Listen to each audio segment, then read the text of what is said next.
Chapter 26 Tanveer is furious. Janvi के चेहरे पर इस समय उस हैंडसम आदमी की कोल्ड आवाज़ सुनकर गुस्से और हल्के डर के भाव आ गए थे। ये सच था कि गलती जानवी की थी, वो जल्दबाजी में ऐसे बीच रास्ते में भाग नहीं सकती थी। लेकिन ये भी सच था कि उस आदमी को जानवी से ऐसे बेरुखेपन से बात नहीं करनी चाहिए थी। And for how long do you feel like swinging in my arms like this? तुझे ऐसे पकड़ के रखने के अलावा और भी काम है मुझे, उस आदमी ने जानवी को खुद से दूर होने के लिए इस तरीके से कहा। जानवी को होश आया कि वो सिर्फ उस आदमी को घूरे जा रही थी, बिना ये सोचे कि वो कितनी देर से उसकी बाहों में खड़ी हुई थी। जानवी ने झट से उस आदमी से दूरी बना ली और अपने बालों को कान के पीछे करते हुए बोली, सॉरी, वो मेरा ऐसा कोई इरादा नहीं था। All this happen so suddenly that I was in GT for some time. I am extremely sorry for all of terrible. Jhanvi ने अपने आप को उस आदमी की तरफ हल्का झुककर माफी मांगी और जल्दबाजी में वहां से जाने लगी। Hey what's your name? आखिर तुम मुझे ऐसे पीठ दिखाकर कैसे जा सकती हो? उस आदमी ने जानवी को रोकते हुए पूछा। जानवी जानती थी कि उसके सामने खड़ा आदमी कोई आम इंसान नहीं हो सकता। आखिर इससे पहले जानवी ने उस आदमी को केस्टल में पहले कभी नहीं देखा था। जरूर ये आदमी किंग के साथ आया होगा, लेकिन जानवी ये भी जानती थी कि वो सिर्फ एक मेड है और वो किंग के कोई भी मेहमान या बड़े आदमी को किसी भी वजह से गुस्सा नहीं दिला सकती। इसलिए उसने पूरे अदब से कहा, मेरा नाम जानवी है और मैं प्रिंसेस काशवी की मेड हूँ और मैं आपको पीठ दिखाकर नहीं जा रही। मैंने अपनी गलती की पहले ही आपसे माफ़ी मांग ली है। इतना बोलकर जानवी बिना उस आदमी की कोई बात सुने वहां से तेजी में भाग खड़ी हुई। अजीब लम्की है, मैं तो बस उससे, वो आदमी वहां खड़े खड़े ये सोच ही रहा था कि एक आदमी ब्लॉक कपड़े पहने उसके पास आया और हल्का झुककर बोला, सिकंदर सर, हमें वो इस पूरे क्रिस्टल में कहीं नहीं मिली, शायद वो शिवालय में हो ही ना। ये आदमी और कोई नहीं सिकंदर था, जो तनवीर के लिए काशवी को ढूंढ रहा था। लेकिन वो अभी तक प्रिंसेस काशवी से नहीं मिला था, इसलिए उसे नहीं पाता था कि जिसे वो पूरे शिवालय में ढूंढ रहे थे वो इसी क्रिस्टल में है, और वो और कोई नहीं काशवी ही है। उस क्रिस्टल की सभी लेडर्स को हम देख चुके हैं, सिर्फ प्रिंसेस काशवी को नहीं देखा। एक बार उन्हें भी देख ले, उसके बाद हम यहाँ से निकलते हैं। सिकंदर ने अपने उस आदमी से इतना कहा ही था कि तभी सिकंदर के फोन पर तनवीर की कॉल आई। On call? Yes your highness. Tanveer, मैं जिसे ढूंढ रहा था वो मुझे मिल गई है, तो तुम वापस आ जाओ। इतना बोलकर तनवीर ने कॉल कट कर दी। बेचारे तनवीर ने सिकंदर को वापस आने के लिए कह तो दिया था, लेकिन उसे क्या पता था कि उसकी लिटिल डॉल कब की चिड़िया की तरह उड़ चुकी है।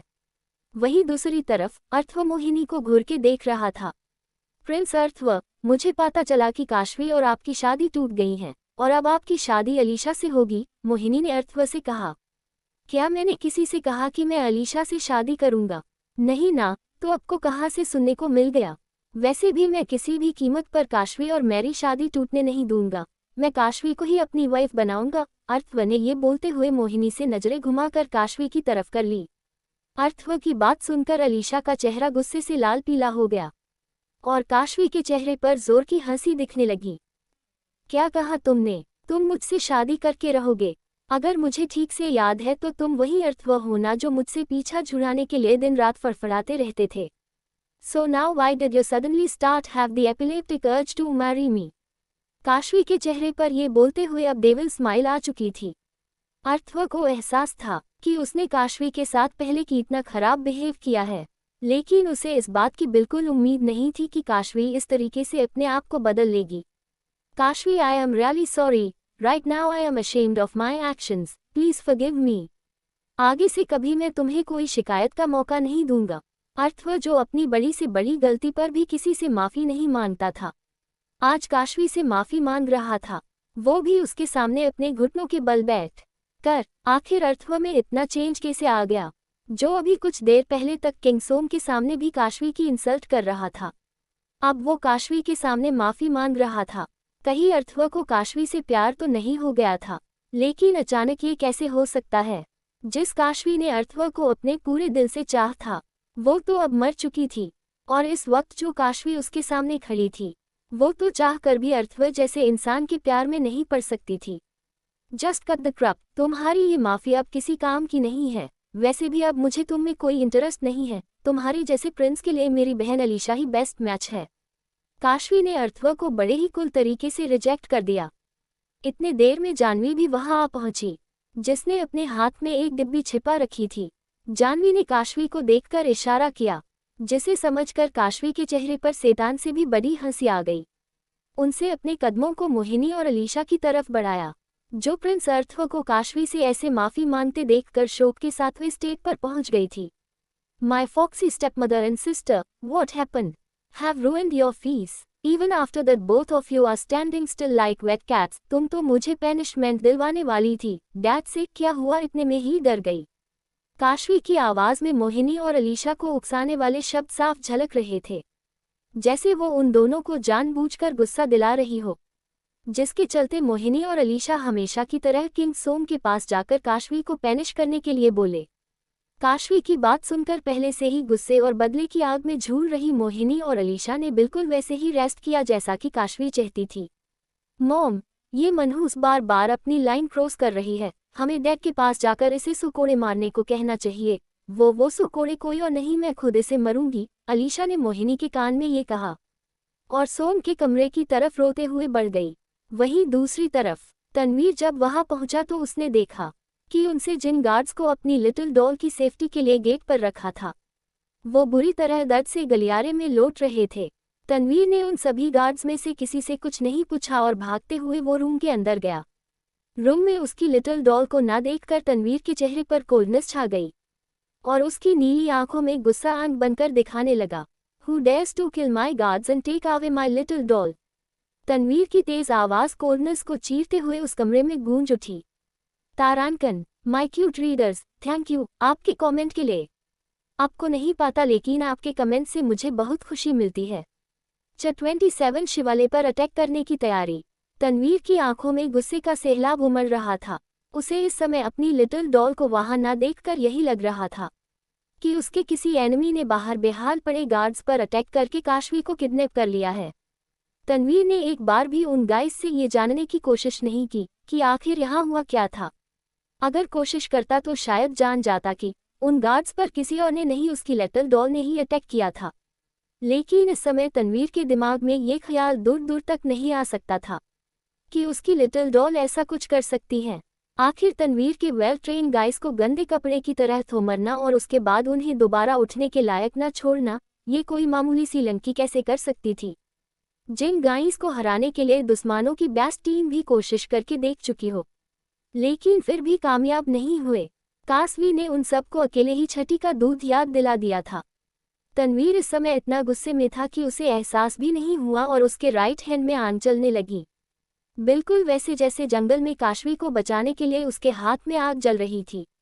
जिस आग से उसे तो कुछ नहीं हो रहा था, लेकिन काशवी का पीछा कर रहे उन तीनों आदमियों को तनवीर ने उस आग से जलाकर वहीं खत्म कर दिया था। मैं अपनी लिटिल डॉल को कुछ नहीं होने दूंगा। Whoever has taken my little doll away from me, his death will away worse than hell. This is my promise to my dear enemy. Tanveer ने अपने राइट हैंड को गुस्से से रूम की दीवार पर मारा, जिससे वॉल की टेल टूट गई और तनवीर के हाथ में खून निकालने लगा। खून निकलने से तनवीर के हाथ से निकल रही आग भी बंद हो गई। इतने देर में सिकंदर भी उस रूम में आ गया। योर हाइनेस, आपके हाथ से खून निकल रहा है, क्या किसी को आपके यहाँ होने की बात पता चल गई? बाहर गार्ड्स को देखकर लग रहा है किसी ने यहाँ अटैक किया है। आपके लिए यहाँ खतरा है। तनवीर के हाथ से खून निकलते देखकर कोल्ड और बिना इमोशन के चेहरे वाले सिकंदर के चेहरे पर तकलीफ के भाव आ गए और वो हड़बड़ाते हुए ये सब बोल गया। तनवीर के चेहरे पर अभी तक सिकंदर की नज़र नहीं गई थी, इसलिए उसे कोई अंदाजा नहीं था कि हकीकत में यहाँ क्या हुआ था। लेकिन तनवीर के हाथ पर ब्लू रेड कपड़े का टुकड़ा बांधते हुए सिकंदर की नज़र तनवीर के चेहरे पर गई और वो तनवीर को देखते ही इस समय उसकी हालत ऐसी क्यों है ये समझ गया। Your Highness, who has the courage to take away the Queen of Shivakoti Kingdom? Sikandar ने रूम की विंडो से बाहर देखते गुस्से से कहा। सिकंदर, मेरी लिटिल डॉल जब मुझे मिली थी तो उसने मेड आउटफिट पहन रखा था, इसका मतलब कि उसे किंग सोम के गाइस ही ले जा सकते हैं। तनवीर ने अपने हाथ में बंधे उस नीले और लाल कपड़े को घूरते हुए कहा। ये कपड़ा कोई ऐसा वैसा कपड़ा नहीं, ये काशवी के गाउन का फटा हुआ हिस्सा है जो उस रात जंगल में काशवी ने पहन रखा था। Sikandar, we are going to attack on शिवाले in the next hour. I want my little doll safe at any cost. Make preparations for that. Tanveer को अब पूरा यकीन हो चुका था कि उसकी लिटिल डॉल को सोम के गार्ड्स ही लेकर गए हैं। इसलिए उसने बिना कोई और दूसरा प्लान सोचे सीधे शिवाले पर अटैक करने का डिसीजन ले लिया। Your highness, right now we can't attack on Shivale. हमारे सभी ट्रेन गार्ड्स शिवाले से काफी दूर है और इस समय हमारे पास ज्यादा गार्ड्स भी नहीं है। सिकंदर ने तनवीर को एहसास करवाया कि वो इस समय जीस राज्य ने खड़ा है, वहां उसके पास अपने गार्ड्स नहीं है। हालांकि सिकंदर ये भी अच्छे से जानता था कि तनवीर खुद हजारों ट्रेन गाइस को अकेले ही चुटकी में निपटा सकता था, लेकिन फिर भी सिकंदर इस समय तनवीर की लाइफ को लेकर कोई रिस्क नहीं ले सकता था, वो भी ऐसे टाइम पर जब तनवीर अपनी लिटिल डॉल को लेकर कुछ ज्यादा ही इमोशनल हो। लेकिन सोचने वाली बात है, तनवीर काशवी के लिए पूरे शिवाले को जंग का मैदान बनने जा रहा है। तब क्या होगा जब उसे पता चलेगा कि उसकी लिटिल डॉल कोई मेड नहीं प्रिंसेस है, वो भी कोई दूसरी प्रिंसेस नहीं, प्रिंसेस काशविल जिसकी शादी वो अर्थव से करवाने के ऊपर तुला हुआ है। वहीं दूसरी तरफ केस्टल में अलीशा और मोहिनी दोनों ही अपने बेहाल लाल थोपने को लेकर किंग सोम के सामने रो रो कर काशवी की शिकायत करने में लगी हुई थी। महाराज, आज तो काशवी ने हद कर दी, उसने प्रिंस अर्थव से शादी टूटने का गुस्सा हमारी प्यारी मासूम और खूबसूरत बेटी अलीशा के चेहरे पर निकला है। दिखाई कैसे थप्पड़ मार मार के चेहरा लाल कर दिया, और जब मैंने उससे कहा कि मैं आपसे उसकी शिकायत करूंगी तो उसने मुझे भी मारा। देखिए, मेरे गाल पर भी उसकी उंगलियों के निशान दूर से नजर आ रहे हैं। मोहिनी ने सोम के पास अपने गाल को दिखाकर कहा, डैड, काशवी हमेशा से मुझसे जलती आई है और उसने मुझे कई बार जान से मारने की भी कोशिश की, लेकिन वो मेरी बड़ी बहन है ये सोचकर मैंने उसकी शिकायत करने की कभी कोशिश नहीं की। लेकिन आज उसने जब माँ के ऊपर हाथ उठाया तो मैं अपने आप को चुप नहीं रख पाए। अलीशा ने सोम के दूसरे तरफ खड़े होकर मगरमच्छ के आंसू बहाए। इसमें कोई शक नहीं कि मोहिनी और अलीशा दोनों ही काशवी को सजा दिलवाने के लिए झूठ पर झूठ बोले जा रही थी, क्योंकि उन्हें पता था कि सोम इस बात पर इतनी आसानी से यकीन नहीं करेगा कि काशवी अलीशा और मोहिनी के ऊपर हाथ उठाने जैसी बड़ी गलती कर सकती है। सोम उन दोनों की बात सुनकर बिल्कुल हैरान था। आखिर काशवी जैसी कमजोर और गुमसुम रहने वाली लड़की अलीशा और मोहिनी को थप्पड़ मारने की गलती अगर करती भी तो क्या अलीशा और मोहिनी चुपचाप थप्पड़ खाकर बैठने वालों में से थी? सोम के दिमाग ये सीधे यही सवाल इस समय उठा। डैड, आप चुप क्यों खड़े हो? उस काशवी को बुलवाया और सुकोड़े की पनिशमेंट दीजिए उसे, ताकि वो दोबारा ऐसी गलती ना करे। अलीशा ने सोम को ऐसे शांत देखकर पूछा। सोम एक राजा होने के साथ साथ अलीशा का पिता भी था, लेकिन वो हर बार काशवी को पैनिश करने टाइम ये भूल जाता था कि वो अलीशा के साथ साथ काशवी का भी पीता था। लेकिन सिर्फ काशवी चबी और डम थी, सोम हमेशा उसमें और अलीशा के से अलीशा को ही ज्यादा सपोर्ट करते थे। गार्ड्स, प्रिंसेस काशी को घसीटते हुए मेरे पास लाओ। उसकी हिम्मत कैसे हुई अपनी छोटी माँ के ऊपर हाथ उठाने की? सोम ने रूम के बाहर मौजूद गार्ड्स को ऑर्डर देते हुए सख्त आवाज में कहा। वहीं दूसरी तरफ काशवी गलियारे से होते हुए बड़े ही आराम से सोम के कमरे की तरफ बढ़ रही थी।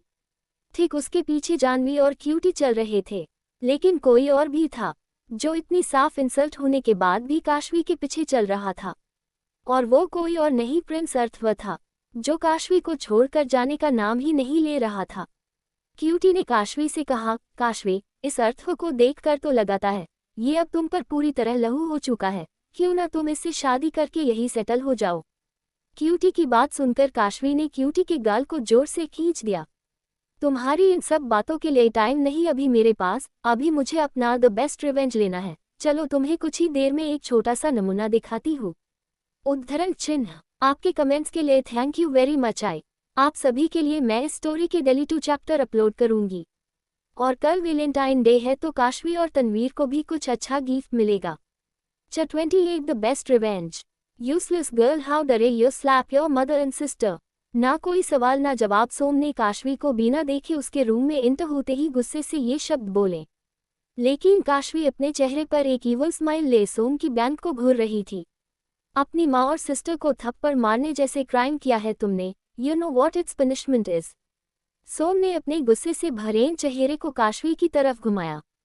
सोम खुद आज काशवी को काफी समय बाद देख रहा था, और इसमें कोई शक नहीं कि सोम को काशवी की पूरी पर्सनैलिटी चेंज नजर आ चुकी थी।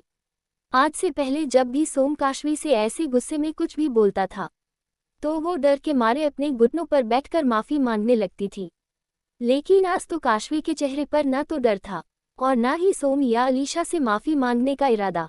डैड, आप एक राजा हैं, But don't you know that before giving any punishment to anyone, you should listen to both the parties? Kashvi ने फुल कॉन्फिडेंस से कहा।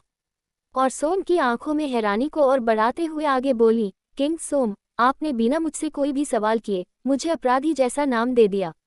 क्या आप सिर्फ अलीशा के डैड हैं, मेरे नहीं? सोम को अपने कानों पर यकीन नहीं हो रहा था। आज पहली बार वो काशवी की इतनी तेज और अलग आवाज़ सुन रहे थे, जिसकी उन्होंने कभी उम्मीद भी नहीं की थी। वहीं अलीशा और मोहिनी भी काशवी को सोम के सामने ऐसे बोलते देखकर हैरान थी। आखिर काशवी ने पहली बार सोम से ऐसे बात की कि सोम एक पल के लिए स्पीचलेस हो गया। वही जानवी और अर्थवत दरवाजे के बाहर खड़े सारी बातें सुन रहे थे। मनहूस कहीं की, ये कौन सा तरीका है डैड से ऐसे बात करने का?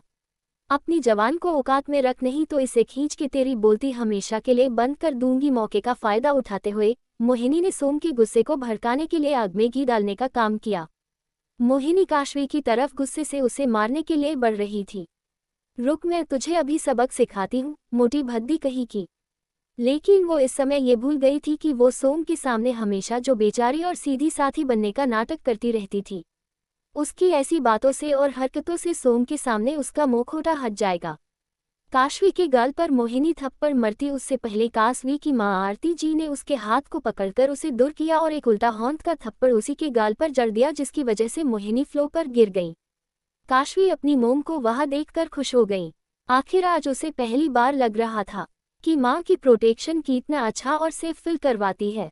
तारांकन, मोहिनी, मेरी बेटी पर हाथ उठाने की सोचना भी मत, वरना तुम्हारे लिए अच्छा नहीं होगा, आरती जी ने काशवी के और मोहिनी के बीच में खड़े होकर गुस्से से कहा।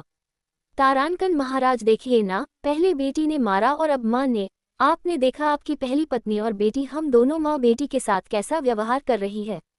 जब आपके सामने ये लोग हमारे साथ ऐसा कर सकती हैं, तो जब आप पड़ोसी राज्य में जाते हैं तो सोचिए ये हमारा कैसा हाल करती होंगी। मोहिनी झट से फ्लो से खड़ी हुई और सोम के हाथ को पकड़कर अपने आंसू बहाकर ये सारी बातें ऐसे बोल रही थी जैसे उन माँ बेटी पर बहुत जुल्म होता हो। रानी आरती, ये कैसा व्यवहार है आपका? भूलिए मत, मोहिनी हमारी दूसरी रानी है, सोम ने आरती से गुस्से में कहा। इससे पहले कि आरती सोम के सामने कुछ बोल पाती, काशवी ने अपनी माँ के कंधे पर हाथ रखा और उन्हें शांत रहने का इशारा किया। डैड, मेरी माँ ने पहले से आपकी दूसरी पत्नी के ऊपर हाथ नहीं उठाया, वो तो सिर्फ आपकी पत्नी से मुझे बचा रही थी। क्या आपने अपनी आंखों से नहीं देखता यहाँ जो कुछ भी हुआ? काशवी ने सोम को गुस्से भरी नजर से देखा। काशवी, तुम्हारी माँ से मैं बाद में बात करूंगा, पहले तुम मुझे बताओ कि तुमने मोहिनी और अलीशा पर हाथ क्यों उठाया? सोम ने बात को बदलते हुए कहा। काशवी ने ये सुनकर एक चालाकी भरी स्माइल दी और अलीशा की तरफ बढ़कर बोली, डैड, आप तो मुझे जानते हैं ना, भला मुख जैसी लंकी अलीशा और आपकी दूसरी पत्नी को कैसे मारे सकती है? आमने अभी अपनी आंखों से देखा। अगर मॉम मुझे मोहिनी के थप्पड़ से नहीं बचाती तो वो मुझे अभी तक मार मार के अधमारा बना देती। ये बोलते हुए काशवी ने अलीशा के चेहरे पर अपना हाथ प्यार से फेरा। तारांकन, अलीशा के चेहरे को देखिए, ऐसा लग रहा है किसी ने अपनी पूरी ताकत से किसी ने दोनों गाल लाल कर दिए। मोहिनी चेहरे का भी यही हाल है। मैं तो एक मक्खी भी नहीं मार सकती, तो इन दोनों को मारने की क्या, छूने की भी बात दूर है। तारांकन, नहीं, काशवी झूठ बोल रही है, इसी ने हम दोनों के चेहरे का हुलिया बिगाड़ दिया है। अलीशा ने सोम से तेज आवाज में कहा। चुप रहो तुम दोनों, मैं तुम दोनों की बात सुन चुका हूँ। अब मुझे काशवी से जानना है कि अगर इसने तुम दोनों को नहीं मारा तो किसने मारा? सोम ने मोहिनी और अलीशा को कोल्ड आवाज में चुप करवाते हुए कहा। ये सुनकर काशवी के चेहरे पर हंसी आ गई।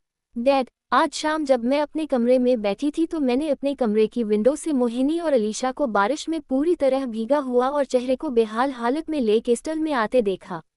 मुझे इन दोनों की चिंता हुई, तो मैं जब इनके कमरे में गई तो इन्होंने मुझे गुस्सा करके कमरे से बाहर निकाल दिया और मुझसे ये भी कहा कि अगर मैंने ये बात किसी को भी बताई तो ये आपसे मेरी झूठी शिकायत कर देगी। कोई नहीं जानता था कि ये सब बोलकर काशवी क्या साबित करना चाहती थी, जबकि वो सफ़ेद झूठ बोल रही थी। अलीशा और मोहिनी तो केस्टल से बाहर गई ही नहीं थी, वो तो काशवी थी जो केस्टल से बाहर थी।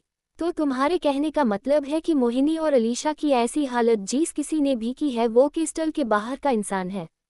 सोम ने मोहिनी और अलीशा को गुस्से से घूर के देखते हुए कहा। डैड, मुझे ये सब कैसे पता होगा?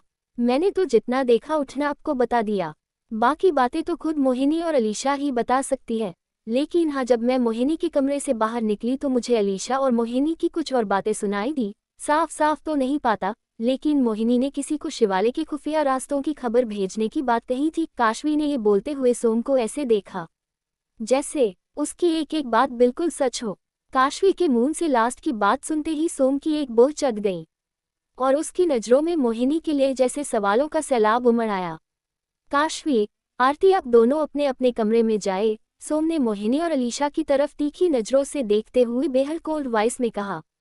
तारांकन पर आप तो कल्प्रिट को सजा देने वाले थे, उसका क्या होगा? अभी तो ये भी नहीं पता चला कि आखिर मोहिनी और अलीशा के चेहरे पर थप्पड़ किसने दे मारे थे। काशवी ने बिल्कुल भोली बनते हुए सोम से कहा।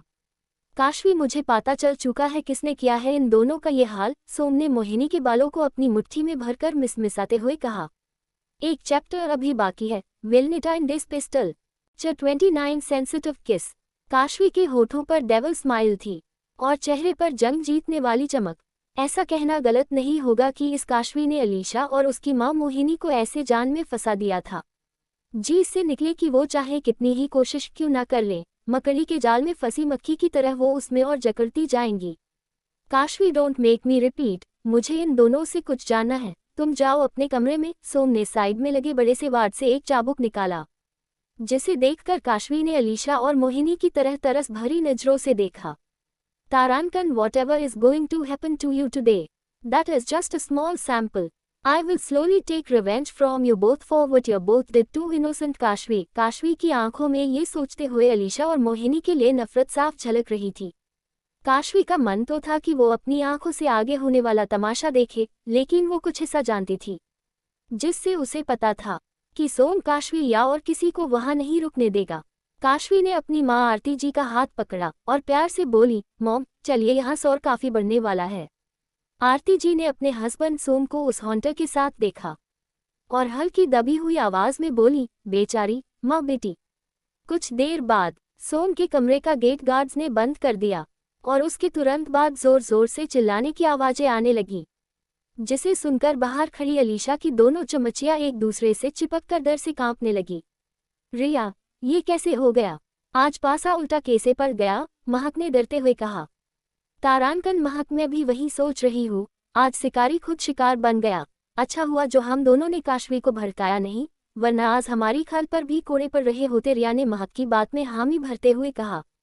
वहीं दूसरी तरफ इस समय काशवी और जानवी बड़ी मुश्किल से अर्थव से पीछा छुड़वाकर मोहिनी के रूम के बाहर खड़ी थी। जानवी, आस पार नजर रखना, मैं अभी आती हूँ। काशवी ने जानवी के हाथ से एक डिब्बी ली और मोहिनी के रूम में चली गई। क्यूटी भी उसके पीछे था, लेकिन इस समय क्यूटी काशवी को बिल्कुल भी डिस्टर्ब नहीं कर रहा था, जैसे उसे पता हो कि वो क्या और क्यों कर रही है। आधा घंटे बाद पूरे क्रिस्टल में सन्नाटा पसरा हुआ था। बारिश के रुकने से मिट्टी की हल्की सोंधी सोंधी सी महक और रात का की ठंडी हवा अपने रूम की विंडो के पास बैठी काशवी के बालों को छूकर निकल रही थी। क्यूटी बेड पर लेटा सो चुका था और जानवी अपने मेड कोट में आराम कर रही थी। काशवी के चेहरे पर एक हल्का सा सुकून था, लेकिन ये जगह उसके लिए कितनी ही अच्छी क्यों ना हो, वो अपनी असली दुनिया में जाने के रास्ते के बारे में हर पल सोचती रहती थी। लेकिन इस समय उसके दिमाग में ये सुहाना और रूहानी मौसम किसी ऐसे शख्स की याद दिला रहा था जो उसे किसी सपने की तरह मिला था। एक ऐसा सपना जो एक गुदगुदी से भरे इन एहसास के साथ एक डर से भर देने वाले नाइटमेयर से कम नहीं था। काशवी, ये क्या कर रही है तू? उसके बारे में मत सोच, ना जाने कौन है वो और कितना डेंजरस है। ऐसे इंसान से दूर रहने में ही समझदारी है। तूने देखा था ना कैसे उसके सामने तेरी बॉडी पूरी वीक पड़ गई थी, और उसकी नीली आंखों में कुछ ऐसा था जो मुझे डरने पर मजबूर कर रहा था। काशवी ने अपने दिमाग में आ रहे उस आदमी के ख्याल को झटका और अपने दोनों गालों पर हाथ रखकर बोली, ओ नो, उसके बारे में सिर्फ सोचने से ही मेरे गाल कितने गर्म हो गए। उद्धरण चिन्ह। काशवी ने विंडो के पर्दे बंद किए और वहां से उठकर बात लेने चली गई। करीब 20 मिनट बाद काशवी बात लेकर बाहर आई और बिना इधर उधर देखे बड़े से मिरर के सामने खड़ी होकर खुद को देखने लगी। खुले हुए हल्के गीले बाल, व्हाइट टॉवल अपने चबी बॉडी पर लपेटे, काशवी ने खुद से कहा, मुझे लगाता है मेरा वेट सच में कम हो गया है। अब मैं ये टोबेल अपनी बॉडी पर लपेट पा रही हूँ, पहले की तरह नहीं कि एक हाथ से मुझे टोबेल को संभाले रखना पड़ता था जब तक कि मैं कपड़े चेंज नहीं कर लेती थी। काशवी का उभरा हुआ और भरा हुआ शरीर इस समय इस टॉवल में बेहद टेम्पटिंग लग रहा था। I already told you have become really thin, लेकिन लगता है तुम्हें मेरी बात पर यकीन नहीं हुआ। ये आवाज़ काशवी के कान में किसी तेज तीर की तरह गई और उसने झट से उस आवाज़ की डायरेक्शन में देखा। वाइट ओवरकोट में बैठा तनवीर क्यूटी को अपनी गोद में लिया काशवी को ही इंटेंस होकर घूर रहा था। काशवी को एक थम से तनवीर को वहां देखकर झटका लगा। एक तो इस समय वो टॉवेल में थी, ऊपर से तनवीर की नजरें उसे डर और शर्म दोनों से भर रही थी। तुमने मुझे यहाँ कैसे ढूंढा? काशवी ने बेड पर रखे अपने कपड़ों को देखते हुए हल्काती हुई आवाज में कहा। माय लिटिल डॉल, तुम्हें ढूंढने के लिए तो तुम्हारी ये टेम्पटिंग महक की काफ़ी है। मैं तो तभी समझ गया था जब सोम के कमरे के बाहर मुझे तुम्हारी महक महसूस हुई थी, लेकिन मुझे उम्मीद नहीं थी कि सोम के गार्ड्स तुम्हें यहाँ लेकर आ जाएंगे। तनवीर ने क्यूटी को बेड पर लेटा दिया और खुद बेड पर रखी काशवी की ड्रेस उठाकर काशवी की तरफ बढ़ने लगा। जैसे जैसे तनवीर काशवी की तरफ अपने कदमों को बढ़ा रहा था, उसकी हालत खराब हो रही थी। देखो, वहीं रुक जाओ, मेरे पास आने की कोशिश मत करना वरना मैं। काशवी इससे आगे कुछ बोलती कि तनवीर ने उसकी कमर को पकड़कर उसे अपने करीब खींच लिया। उसके होठों पर उंगली रखकर तनवीर ने एक गहरी सांस ली, जैसे वो ऐसा करके अपने आप को कंट्रोल कर रहा हो। I told you don't try leave until I come, पर इस बार मैं तुम्हें माफ कर रहा हूँ क्योंकि तुम अपनी मर्जी से वहां से नहीं आई थी। तनवीर को अभी भी यही लग रहा था कि काशवी को सोम के गार्ड्स जबरदस्ती लेकर आए थे। काशवी को तनवीर की गलतफहमी साफ समझ आ रही थी, लेकिन तनवीर की नज़दीकी काशवी को इंटेंस फील करवा रही थी। क्यूटी बेड पर लेटा हुआ तनवीर को काशवी के इतने करीब देखकर भी कुछ नहीं कर रहा था, जैसे वो चाहता हो कि तनवीर और काशवी के बीच नज़दीकी और बढ़े। Little doll, you are very tempting right now, I am going to test you, Tanveer ने काशवी की आंखों में देखते हुए कहा, और बात खत्म होते ही अपने होठों को काशवी के होठों से मिला दिया। काशवी की घबराहट और तनवीर के सडन एक्शन से काशवी कांपने लगी। उसकी पूरी बॉडी में एक इंटेंस सेंसेशन दौड़ने लगी। तनवीर ने काशवी की होठों को एक बार फिर अपना गुलाम बना लिया था। दोनों के बीच में डिस्टेंस खत्म हो चुकी थी। तनवीर के करीब काशवी खुद को एक बार फिर वीक महसूस कर रही थी। Little doll, take a deep breath, इस बार मैं इतनी जल्दी तुम्हारे होठों को नहीं छोड़ूंगा। 30 I am not a maid. Tanveer की लिटिल डॉल की सांसें उखड़ चुकी थी, इसलिए तनवीर ने उसके ऊपर तरस खाते हुए उसके होठों से दूरी बना ली। Little doll, take a deep breath, इस बार मैं इतनी जल्दी तुम्हारे होठों को नहीं छोड़ूंगा। तनवीर की आवाज़ में एक सेड्यूटिव टोन साफ महसूस हो रही थी। जैसे ही काशवी के कानों में तनवीर की आवाज़ गई और उसके होठों से तनवीर के होठ दूर हुए, काशवी ने बिना देर किए गहरी गहरी सांसें लेना शुरू कर दिया। रेड चेरी की तरह होठ और उसकी तेज धड़कन तनवीर को अपने कंट्रोल से बाहर कर रहे थे।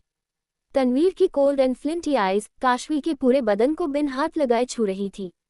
कुछ सेकंड बाद काशवी की उखड़ी हुई सांसें उसके काबू में आईं, लेकिन इससे पहले वो तनवीर से कुछ कह पाती या उससे दूर होने के लिए कोई एक्शन ले पाती, तनवीर ने अपने कोल्ड हाथ काशवी की बैंकनेक पर रख दिया और एक बार फिर उसे फोर्सफुली इंटेस किस करने लगा।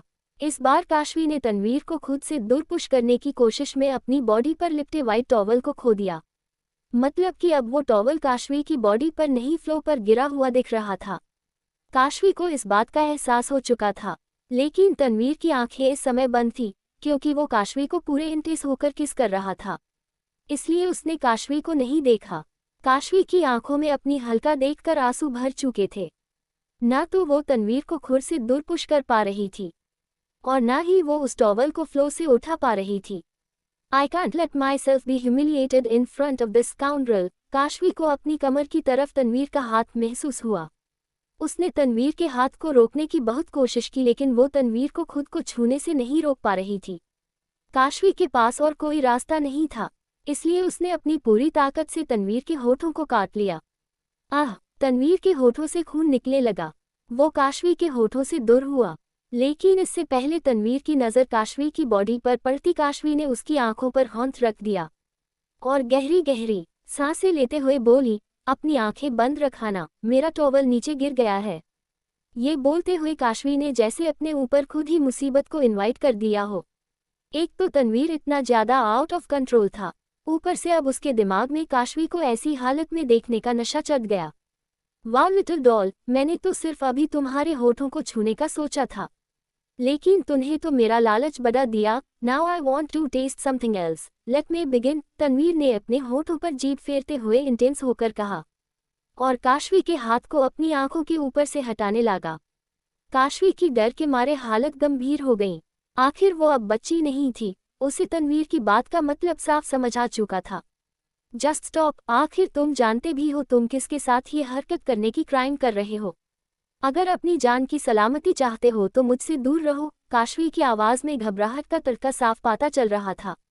आई नो कि तुम कौन हो, लेकिन अब तुम इस क्रिस्टल में काम करने वाली कोई मेड नहीं रही। अब तुम मेरी लिटिल डॉल हो और मुझे तुमसे दूर रखने की हिम्मत कोई नहीं कर सकता। तनवीर ने काशवी के हाथ को अपनी आंखों से ये बोलते हुए हटा दिया था।